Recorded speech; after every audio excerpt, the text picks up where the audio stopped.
Ну, здрасте. Ну, штаны покрасьте. Давай, садись. Так, все. Всем привет! Рада вас приветствовать на моем канале. Меня зовут Анна Третьякова, и это мой отчет по стокам. Немного запоздавший, но я думаю, что вы уже привыкли летом, и вот сейчас у меня как-то получается пока по 2 отчета записывать в месяц всего, но, возможно, все чуть-чуть поменяется, и у меня будет больше времени для того, чтобы записывать еженедельные отчеты. И на самом деле еще такая вот история, что нет смысла, не было смысла записывать еженедельные отчеты из-за того, что я почти ничего не делала по стокам или делала очень мало. И записывать каждый раз отчеты, рассказывать вам про ремонт, но это уже слишком. Но про ремонт тоже сегодня будет. Готовьтесь. Этот отчет будет с 1 по 19 сентября, то есть расскажу вам про большую часть сентября, и потом уже про остаточек расскажу, скорее всего, в следующем отчете полностью за сентябрь. Что было за это время сделано по стокам? Можно сказать, ничего, все, до новых встреч и пока-пока. Но нет. На стоки, на стандартные, на свои я мало грузила, то есть 0. На Shutterstock, Adobe Stock, Deposit Photo, iStock, BigStock я загрузила 0 работ. На Canva были приняты 158 работ, то есть портфолио расширилось, и это были как раз проверены те работы, которые загружала в августе. Я загрузила 160, и вот как раз 158 приняли. Очень хороший результат. И вот за это время я загрузила еще другие старые работы. У меня получилось 436 работ. Я загрузила единичные элементы, векторные, на Canva. То есть, по идее, если все примут, то у меня уже будет 1600 работ. Это очень хорошо. Я надеюсь, что и вырастут продажи, потому что сейчас они примерно на одном уровне, на уровне достаточном для вывода. У меня вывод небольшой. Я себе поставила $30. Там можно самому выбирать. Просто если у тебя меньше 100, то ты платишь комиссию какую-то. $2, по-моему. Там и так это и налог надо заплатить на Canva. Надеюсь, что продажи тоже вырастут с количеством моего портфолио. На креативные площадки в сентябре я тоже ничего не грузила. Хорошая новость, про которую я рассказала в прошлом отчете, это я прошла экзамен на FreePic. И там, получается, я загрузила 20 работ на экзамен, и их все приняли, и 25 работ уже проверили, и они в портфолио. Это уже следующая загрузка была, и на проверке у меня там 54 работы. И получается, что я после экзамена загрузила еще 80 работ, одну отклонили, 25 приняли, и 54 еще на проверке. Но там проверка достаточно долгая, пишут, что до 20 рабочих дней, то есть у них официальная эта информация. А дальше, если раньше, то хорошо, у меня, получается, за 10 дней проверили. То есть, по сути, я занималась только 2 стоками, FreePic и Canva. Дальше по продажам. По продажам на Shutterstock 35 работ, и была одна приятно расширена, $20 с темой Хэллоуина. Прикольно. Тоже мои дутлы, но я и показывать не буду. Просто хвастаюсь, но показывать не буду. На Adobe Stock продаж немного, всего 9 продаж за это время было, на Deposit Photo 8. Кстати, на Deposit Photo наоборот было прикольно и приятно, потому что у меня купили несколько единичных элементов, по-моему, 5 или 6 с одного сета, просто вот из сета с Боха детской. Там я рисовала всякие разные там костюмчики, колясочки и так далее. На iPad как раз таки рисовала, была моя первая коллекция на iPad, и купили сразу несколько работ в один день именно вот из этой коллекции. Было прикольно. На iStock пришла статистика за август, за прошлый месяц там было 37 продаж. На Canva было 5 продаж по роялти. Общую сумму по подписке я там продаж количество не знаю, там это не показывается, поэтому сумму я не говорю, поэтому говорю количество только то, которое показывается. Также в прошлом отчете жаловалась, что эти Design Bundles не продавал несколько месяцев, и вот они такие типа, да, окей, давай типа продаем что-нибудь, и на Etsy была одна продажа, а на Design Bundles тоже одна продажа. Приятно. Ну а на FreePic за 10-12 дней, которые вот загружены моей работы, уже 91 продажа. То есть по количеству продаж это абсолютный рекорд. Прикольно. Мне нравится. Про FreePic я уже записала видео, оно у меня сейчас на монтаже, как я прошла экзамен. Специально записала его до отчета, чтобы в отчете не рассказать все. Так будет отдельное видео про FreePic, кому будет актуально посмотреть информацию про это, будет отдельное видео.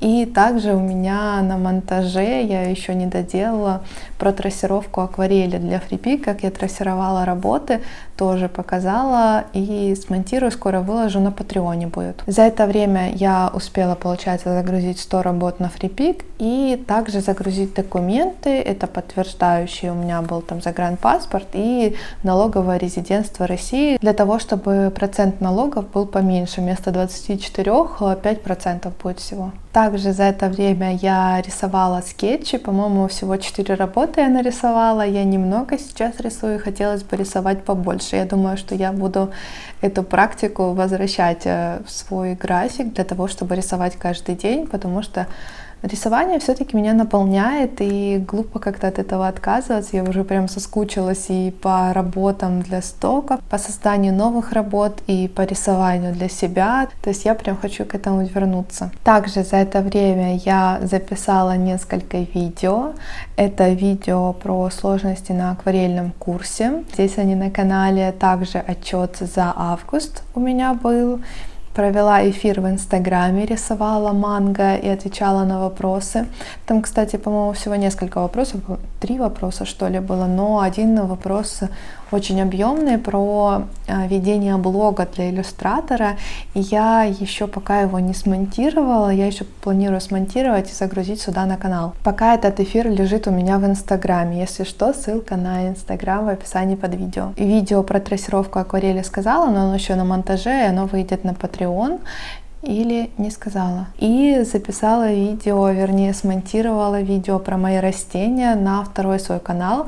И показала, какие у меня растения, что у меня вообще прикольного, какие они были до, какие после. И прикольное такое видео получилось, небольшое, но очень информативное.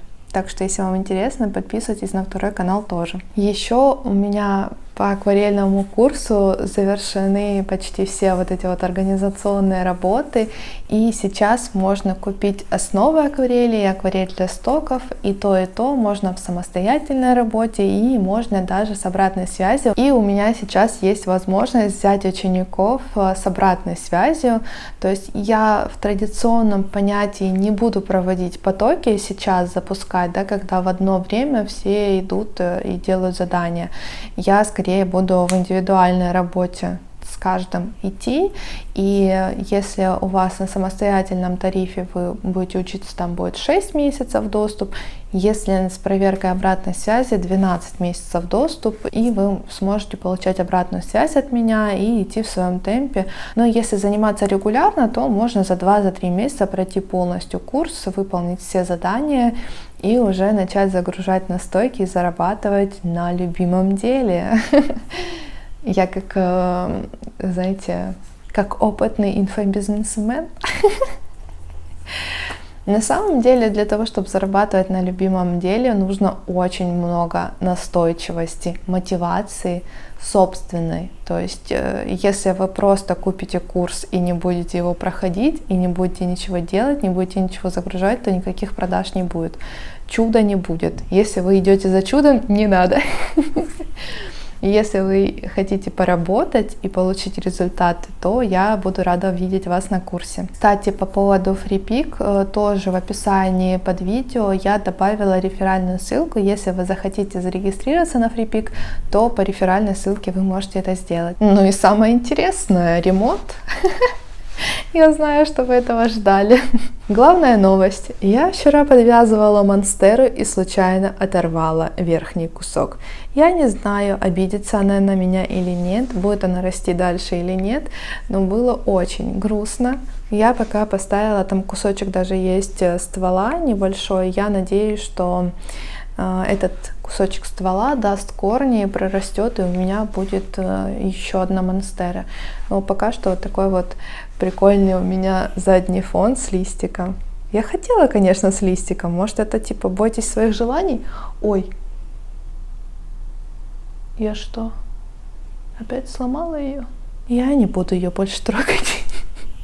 Ой, так, новости монстер. Так, ремонт. Я закончила ремонт в коридоре. Ну как закончила? Почти закончила. Там осталось вообще по мелочи.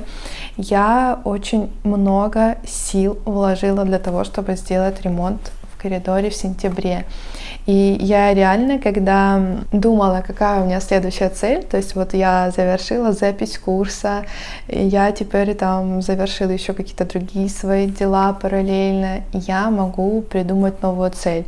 И я решила, что это будет цель доделать ремонт в коридоре, потому что он у меня в таком каком-то подвешенном состоянии, я там что-то сделаю, потом брошу. Я решила, что вот моя главная цель и главный приоритет — это доделать ремонт, чтобы уже просто не отвлекаться на него, заниматься работой и не думать об этом, ничего не планировать. И в итоге практически все это время, на протяжении вот этих 20 дней, я делала ремонт с разной, конечно, периодичностью, но в основном я была занята ремонтом. Я, получается, полностью сама сделала потолок. Я его пошпаклевала в 3 слоя, потом покрасила в 2 слоя. Сделала все очень круто, ровно. И, честно говоря, я сама не могу поверить, что это правда получилось ровно и красиво. Далее я сделала пол под дверью. У меня были раньше старые двери межкомнатные, перед входной и потом входная. И вот этот вот кусочек, как бы такой странный кусочек, не знаю, зачем тогда 2 двери ставили, наверное, чтобы типа было меньше слышно, но сейчас у меня хорошая дверь входная, я ее поменяла в апреле с нормальной звукоизоляцией, поэтому там 2-я дверь была не нужна. И вот этот вот пол, кусочек возле двери, мне его пришлось переделать. Я как раз заказала плитку, вызвала мастера, он мне там быстренько за пару часов сделал этот пол. Но я столько планировала, я реально его полгода планировала переделать с апреля, это даже, ну да, полгода. Или нет, меньше, май, так, 4 месяца. Но все равно очень долго я планировала переделать этот пол, и вот он мне его сделал. Но я там немного подшпаклевала все. Я теперь мастер, штукатурщица, шпаклевальщица, вообще универсальный мастер по ремонту.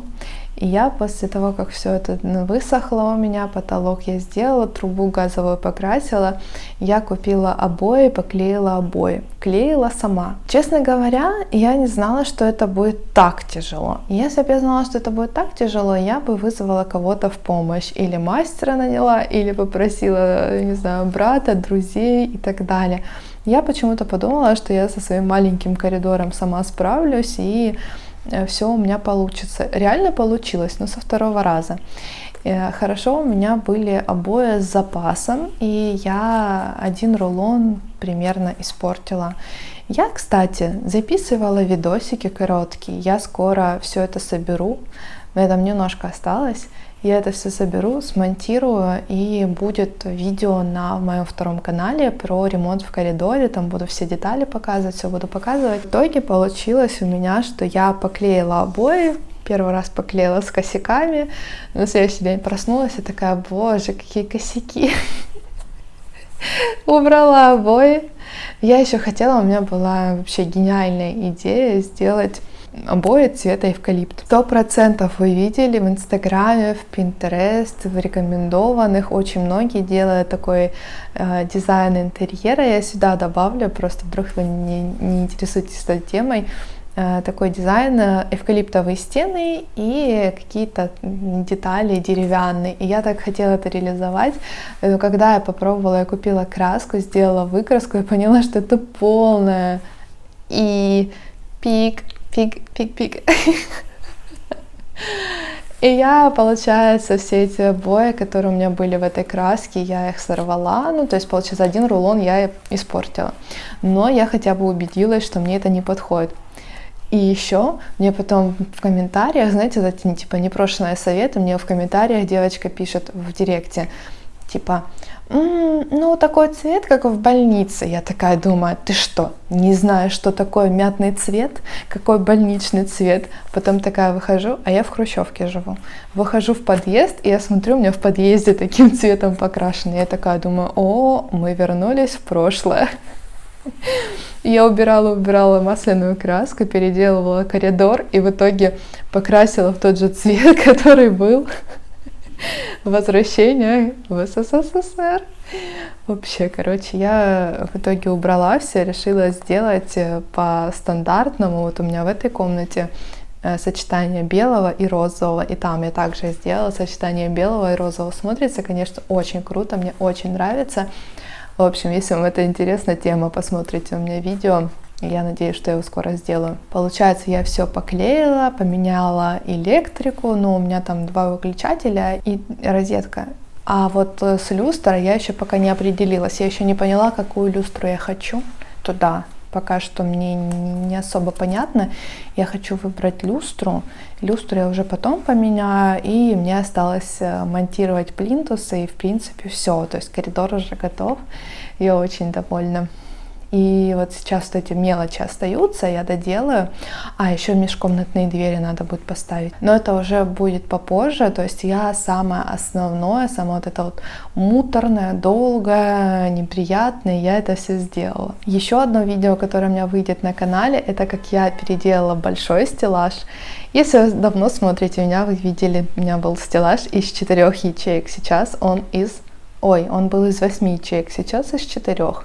И я его поставила на ножки из Алиэкспресс. И мне в одном из видео в комментариях девушка посоветовала, что есть эти ножки на Алиэкспресс, что они продаются. Я найду комментарий. Я сделаю видео про то, как я сделала из стеллажа стеллаж и полку для обуви. И я купила ножки на Алиэкспресс. Забрала их с боем из службы доставки. Вообще это была отдельная история.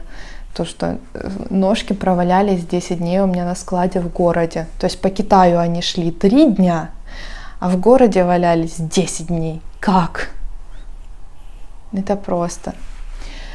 Но в итоге я это сделала. И тоже будет отдельное видео про это. Запишу, как я делала стеллаж и полку для обуви.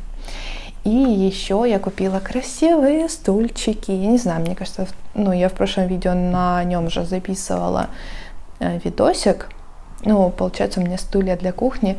И они супер уютные. И я туда переставила стол. И все это так классно смотрится, потому что у меня стол был в ремонте, в коридоре почти месяц стоял. И сейчас на кухне супер уютно, супер классно, супер комфортно. Мне так все это нравится. И я надеюсь, что вот я сейчас закончу эти всякие мелочи по ремонту в коридоре, и я смогу просто вздохнуть с облегчением и заняться работой, рисованием, своими проектами, отдыхать. В общем, вернусь за свой любимый рабочий стол и не буду так вот все штукатурить. Вообще, это просто... Кстати, есть плюс в этом во всем, в этом ремонте, то, что я стала заниматься йогой, потому что у меня ужасно болит спина, это просто после всех этих работ. Так что, если вы думаете, что ремонт это просто, это не просто. И то, что я улыбаюсь и хихикаю нервно, не должно вас, ввести в заблуждение, что вы подумаете, что это просто. Нет, вообще. Мне повезло, что у меня нет мужа, иначе я бы развелась, наверное. Хорошо, мне не с кем разводиться. ремонт, конечно, такая штука очень изматывающая. Ну и в целом это время было очень продуктивное. Я еще себе настольную лампу купила прикольную, желтенькую. Она тоже очень классно смотрится. Это, знаете, из разряда «я куплю себе лампу и буду читать книги перед сном». В итоге я включаю лампу и сижу в ТикТоке, в Инстаграме под лампой зато. Еще тут потолок немного перекрасила. У меня были такие, не знаю, полоска, может, попадала она как-то в видео, полоска под потолком была оранжевая, и я перекрасила ее в белый. Да, так что у меня больше ремонтный был месяц, и вот эта вот большая половина сентября, она была посвящена ремонту, и надеюсь, что я вот эти вот все мелочи доделаю до конца сентября, и уже там остаток до конца года я, наверное, возьму такой себе ритм жизни, более расслабленный, спокойный. Буду постепенно работать, выкладывать новые наборы на стоки, на креативные площадки, расширять свое портфолио, рисовать. Знаете, хочется такой больше уютной какой-то осени, не делать ее какой-то там дикой, суперпродуктивной, хотя, может, и продуктивной она тоже будет, но хочется больше такого какого-то уютного, приятного, расслабленного, с какао, пледиком, вот этого всего. Надеюсь, что это получится реализовать, и я не придумаю ремонт в ванной. Сестра двоюродная надо мной смеялась, говорит: ну как? Я говорю, она такая, типа, ну вот, теперь дальше ремонт ванны. Я говорю, не, я не планировала. Она говорит, да ты и коридор не планировала ремонтировать. Ну, как-то да, но на самом деле все по плану, но такому по глобальному в моей голове особо я не рассказываю просто про результаты, а процессы, что у меня было перед и до, и в процессе, это, конечно, другой вопрос. Поэтому пошла я дальше работать, буду монтировать видео, загружать для вас видосики на Patreon, на второй канал, на первый канал. Разберу ящик со строительными инструментами, и я еще хочу влог вам записать, кстати говоря. Это так, по секрету. Делитесь новостями, мы с вами давно не общались, как у вас дела, какая у вас осень будет, уютная или продуктивная. Будет очень интересно с вами поболтать. До новых встреч и пока-пока. Увидимся в следующих видео.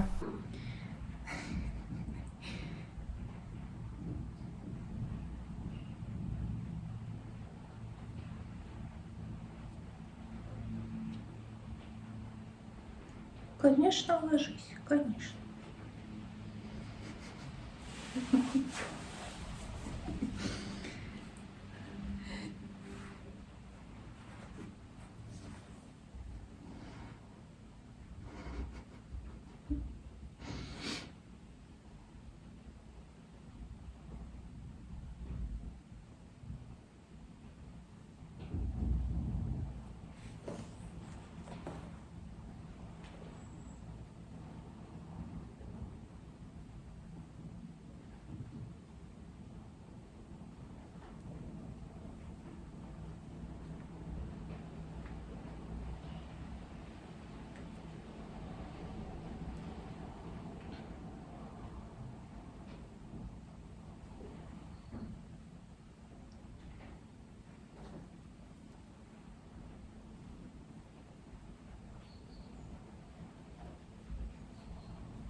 А, ты чё меня когтями до сердца достал?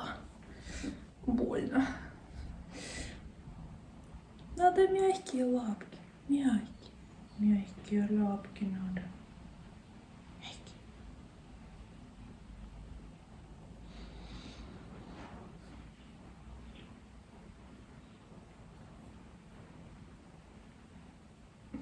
Ну куда ты ползешь? Ну давай, давай.